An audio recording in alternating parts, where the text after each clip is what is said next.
I never thought I'd be the guy writing something like this, but here I am. My name's Mike, and I've been with my wife, Lisa, for about 8 years now. When we first got together, everything was pretty damn good. We had our issues like anyone else, money stresses, work pressure, the typical stuff. But we always managed to keep things somewhat stable, or so I thought. The first real cracks started showing about 6 months ago. Lisa became more irritable, snapping at me over nothing, often dismissing me with that "I'm busy" or "you wouldn't understand" attitude. She started canceling plans, claiming work emergencies or just needing space. At first, I thought she was stressed. Maybe work was piling up or she was just tired from juggling everything. I tried to give her space, be more patient, but I couldn't shake the feeling that something was off. She also started acting secretive about her phone, locking it all the time, hiding texts, and hurriedly putting it face down whenever I'd walk into the room. She'd brush it off when I asked what was so interesting. "Nothing, just work stuff," she'd say, but I knew better. I could tell she was hiding something. Then came the little things. Her phone was always on vibrate, even during our supposed date nights. She'd become more dismissive of my feelings, snapping back with mean comments when I tried to talk about how I felt neglected or confused. She'd say I was paranoid, insecure, that I was making something out of nothing. You know, classic defensive stuff. But I could see it. There was something she didn't want me to see. One night, I decided to do something I'd never done before. I stayed home from work a little early, planning to surprise her with dinner. I figured maybe I could reconnect, get her to open up. I was just about to walk into the house when I heard it, the muffled sound of voices coming from the direction of her office, which is at the back of the house.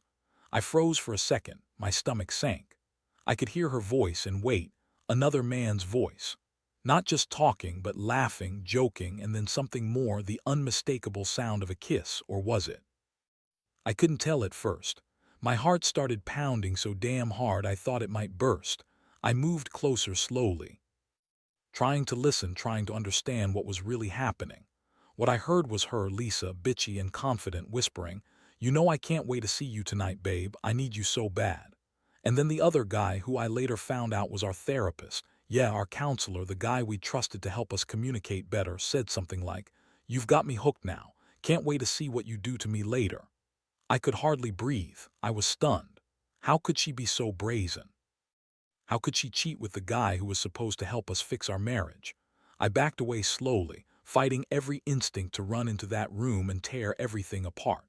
Instead, I quietly slipped away, went around the house to the front, and waited. When I finally had the nerve, I knocked on her door. Lisa looked surprised, guilty, and pissed off all at once. She tried to spin some bullshit about a business meeting, about how she was just venting to him, that it wasn't what I think. But I knew. I just knew. And the worst part, I felt like I'd been punched in the gut. All that trust I'd given her, shattered in an instant. And the betrayal, it was like a slap to my face every time I thought about it. That's where I am now, trying to process how the woman I loved, who I thought loved me, could do something so disgusting. It's not just that she cheated, she did it with the one person who was supposed to help us get better, who was supposed to have our back. Now I'm left with this mess, wondering how I got here and what the hell I do next. After that night, everything changed. I couldn't sleep, couldn't eat, couldn't focus. My mind kept circling back to what I saw, what I heard. Lisa's betrayal wasn't just some fleeting mistake. It was a calculated, cold act of treachery. I'd trusted her, and she'd thrown it all away for some quick fuck with our therapist. The guy we paid to help us, to make us better, was the one she chose to cheat on me with. That made it worse than just a fling or a one-night stand. It felt personal, deliberate, like she was spitting in my face. The next morning, I knew I had to confront her again, but I also knew I needed to plan. I wasn't going to lose my shit in front of her right then. What good would that do? Instead, I kept my cool, played it smart. I sat her down after work, told her I knew everything, and asked her why. Her face twisted into that familiar smirk, her "I'm better than you" smirk, like she was proud of her little secret. She looked me dead in the eyes and lied her ass off. "You're crazy, Mike. You're imagining things," she said, crossing her arms. "I don't know what you heard, but I swear there's nothing going on." She tried to dismiss it as just a misunderstanding, told me I was overreacting, that I was insecure, that I was jealous, that I was paranoid. But I knew better. She was lying through her teeth, and her face told me she knew it too. That's when the anger started to bubble up. Not just anger, but a kind of cold fury I'd never really experienced before. I looked at her and saw the bitch she'd become. Callous, manipulative, totally unremorseful. She was so good at lying, at covering her tracks, but I knew the truth now. And I knew I couldn't pretend everything was okay anymore. No way. I kept asking her questions, trying to get her to admit it, but she just kept spinning stories. She'd say she was stressed, tired, that the therapist was just her friend, that I was making a big deal out of nothing. But I saw right through all of it. She'd been lying to me for months, probably longer, and now she was trying to gaslight me into doubting what I saw and heard. I decided I couldn't stay silent anymore. I needed to see the evidence myself, something concrete, something I could hold on to. I started digging through her phone that night when she went to bed with a mix of determination and dread. I found string after string of texts, flirty, explicit, outright cheating messages. Not just casual talk, but full-blown sex talk, plans to meet, pictures of her in lingerie. It was sickening. I saw how she was actively lying to my face while she was screwing around behind my back. And then I found the real kicker, an email from the therapist himself, sent a week ago, confirming their sessions and private talks. I printed everything, saved the evidence for later. I was done with her lies. I was done being the fool. That night I sat on the edge of my bed, clutching those papers, feeling a mix of rage, heartbreak, and betrayal that I didn't even know I was capable of. I realized how much I'd loved her, how much I'd tried to fix us, to give her the benefit of the doubt. But now I wasn't just hurt, I was furious. I couldn't believe she'd do this to me, especially with the one person who was supposed to help us. It was like the ultimate slap in the face, and I felt stupid for ever trusting her. I kept thinking, how did I not see this coming? How could she lie so well, be so bitchy, and still think she could get away with it? That's what hurt the most, knowing I'd been played for a fool, and that she thought she could just keep lying, keep cheating, and I'd never find out. I knew I had to do something. I couldn't just walk away without a plan. But that night, all I could do was sit there, staring at the evidence, trying to process the fact that my wife, the woman I loved, had betrayed me with our own therapist. That betrayal felt like a punch to the stomach, and I wasn't sure if I'd ever be able to breathe again. The next morning, I woke up with that sinking feeling I knew all too well now, the kind of gut punch that stays with you all day. After what I found last night, I couldn't pretend anymore. I knew I had to confront Lisa again, but this time, I wasn't going to do it blindly. I was going to be prepared. I had all the evidence I needed, screenshots of texts, the email from the therapist, the lingerie pictures she'd sent him, which I found tucked away in her email drafts. This wasn't some vague suspicion anymore. It was cold, hard proof. I spent the day trying to figure out what to do next. I knew I couldn't just blow up the marriage without thinking it through first. I needed a plan, a way to get her to admit it, or at least confirm that she knew I knew. I decided I'd wait until she came home that evening, then bring everything out into the open. I wanted her to see that I wasn't some naive fool anymore. When she finally walked through the door, she looked nervous, more than usual. She tried to act casual, like she didn't have a clue I was sitting on a trove of her lies. I made her sit down, kept my face cold, and pulled out the evidence on my phone. Her face twisted into a mixture of shock and anger when she saw the screenshots. She tried to deny everything at first, saying I was crazy, paranoid, or just making a mountain out of a molehill, but I didn't buy it anymore. I wasn't some naive guy who believed the first lie she told. She fell back on the classic, "It's not what it looks like, and you're overthinking everything." The bitch started crying like she was the victim, trying to turn everything around on me. "You don't understand, Mike. I was stressed, and it meant nothing. It was just sex, just a mistake," she said, her voice trembling but her eyes cold. She kept insisting it was just a mistake, like that somehow made it okay. Like she was entitled to cheat and lie and I should just accept it. I saw right through her. She was trying to manipulate me again, just like she always did when she didn't want to face the truth. I didn't yell or scream. I just told her that I wasn't stupid anymore, that I knew about her lying, cheating, and her betrayal with the therapist who was supposed to help us. I told her that I wasn't going to be played for a fool anymore. I was done pretending. Her face got even uglier when I said I wanted a divorce.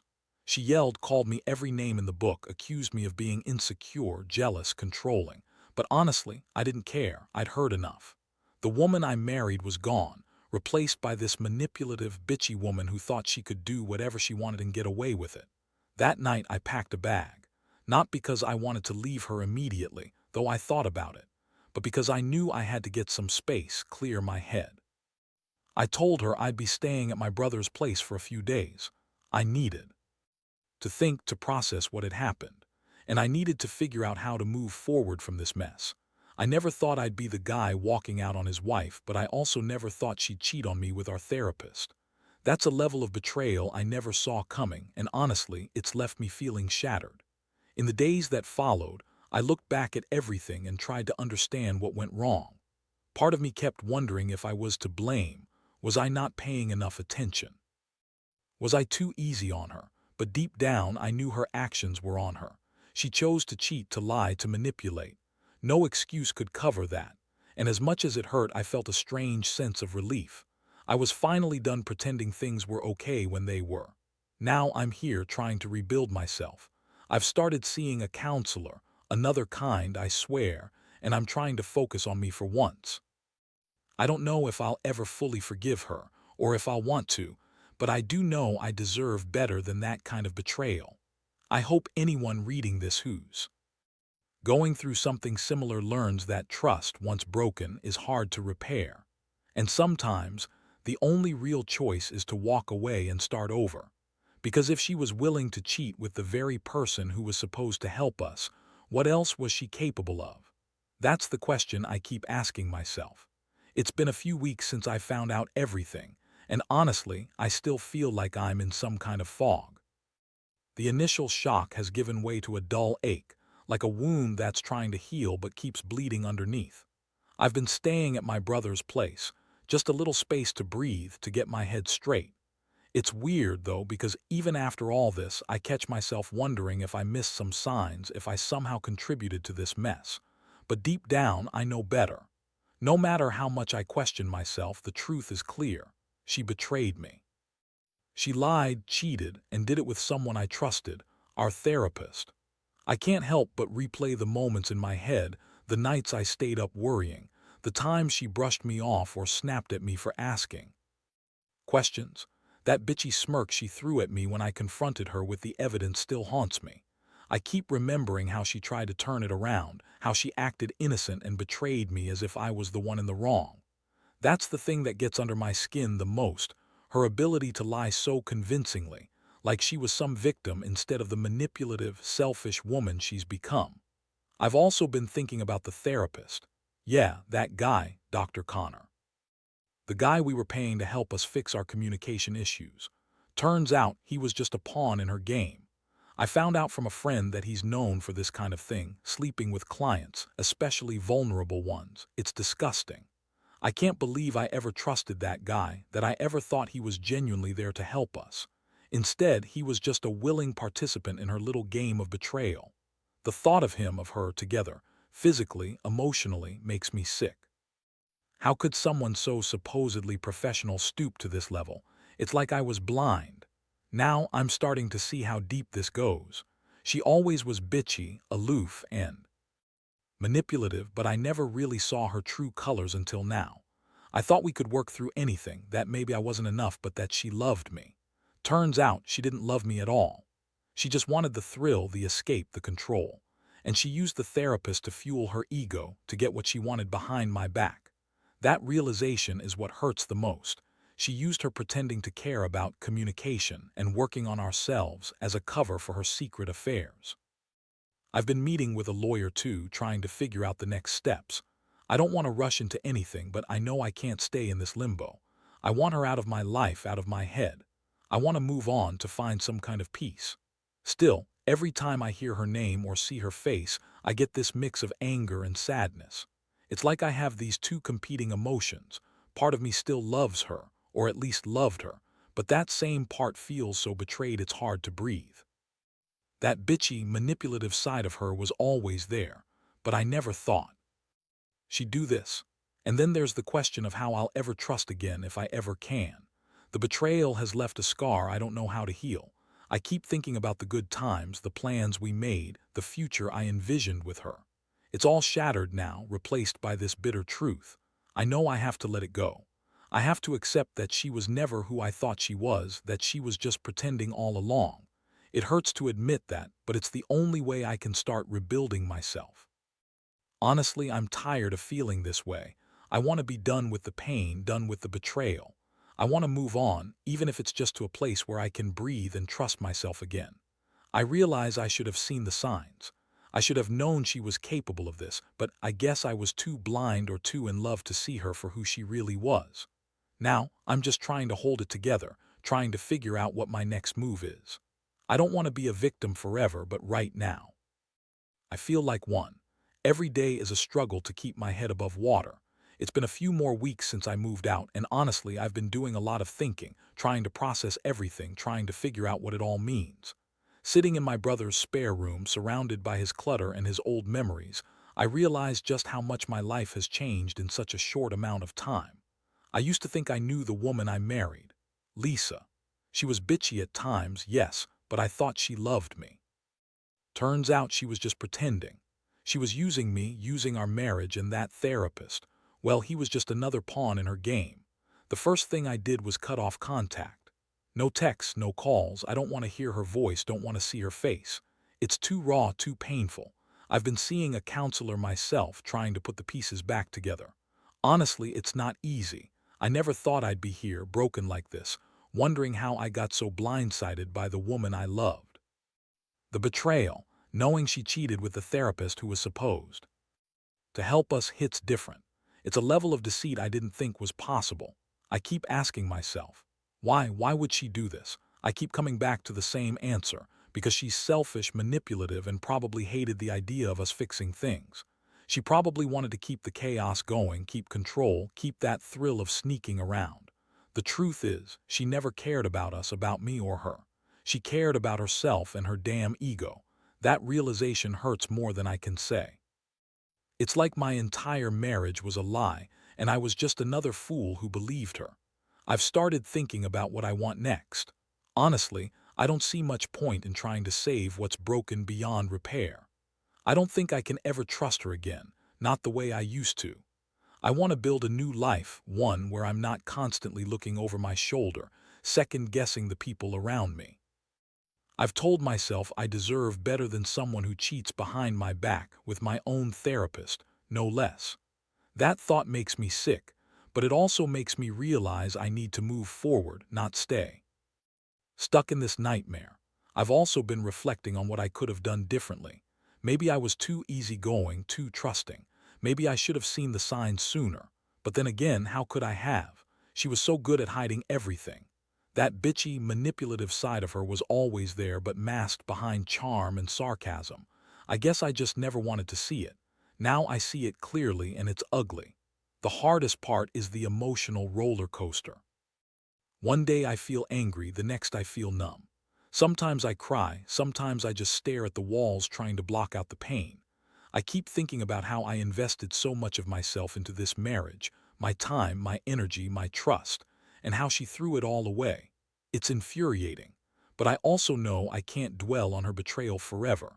I have to pick myself up and rebuild, even if that means starting over alone. I realize I've become more guarded now. I'm not ready to jump into another relationship, not anytime soon. I don't trust anyone right now, and honestly, I'm better off that way. This whole experience has made me realize how fragile trust is, how easily it can be broken by someone you thought was your everything. I wish I could say I learned some grand lesson, but honestly, I just feel exhausted. I want peace, clarity, and the strength to move past this. So, yeah, I'm still hurting, still trying to piece myself back together. I know I'll get there eventually, but right now, I'm just taking it one day at a time. I hope anyone going through something similar, just know that you're not alone. And trust me, even when it feels like the world is crashing around you, there's a way to rebuild. It might take time, it might be ugly, but you will come out the other side stronger. That's what I keep telling myself. Because if I don't see how I'll ever find peace again. Now, looking back, I realize this whole nightmare has changed me, probably forever. I used to be trusting, maybe even a little naive about how people can hurt each other. But now I see the world a little clearer. Not everyone has good intentions, and some people are capable of the kind of betrayal I never thought I'd face, especially not from someone I loved. It's a harsh lesson, but one I needed to learn. I've come to accept that I can't control her actions, her choices, or her morality. What I can control is my own response. I've learned that sometimes the best thing you can do is walk away. Cut your losses, pick yourself up, and start over. That's what I'm doing now. I'm focusing on me, on healing, on figuring out what I want out of life without the shadow of her betrayal hanging over me. What's been surprising is how much stronger I feel, even amid all this pain. I've rediscovered parts of myself I'd buried, my independence, my boundaries, my self-respect. I refuse to let her or anyone else define me by this betrayal. I'm not perfect, and I don't have all the answers, but I know I deserve better. I've started to rebuild my confidence, little by little, day by day. And honestly, I've also realized that I'm not alone in this. I've found support in friends, family, and even in strangers who have gone through similar things. There's something oddly comforting about knowing that betrayal and heartbreak are part of the human experience. Painful, yes, but also a catalyst for growth. I may be broken right now, but I believe I will heal. So here's what I want to tell anyone reading this who might be in a similar boat. Trust is fragile and betrayal cuts deep. Don't ignore the signs, but also don't blame yourself when things go wrong. Sometimes people hide who they really are very well. The most important thing is to protect yourself, to prioritize your own happiness and well-being. Healing is messy, slow, and sometimes it feels like 2 steps forward, 1 step back, but you will get through it. I've learned that forgiveness isn't about condoning what happened. It's about forgiving yourself for trusting, for loving, for believing in someone who didn't deserve it. It's about accepting that some people will hurt you, and that's on them, not you. The real victory is choosing to move forward, to reclaim your life, and to find happiness again, without bitterness, without baggage. Today, I'm starting to see a future where I'm just me, no past betrayals, no lingering doubts. The road ahead isn't clear yet, but I'm finally hopeful. I'm looking forward to the day I can trust again, not because I want to forget, but because I've learned how to heal from the pain. And trust me, if I can come out of this, anyone can. Life is tough, but so are you. And sometimes the hardest lessons are the ones that teach us the most about our own strength.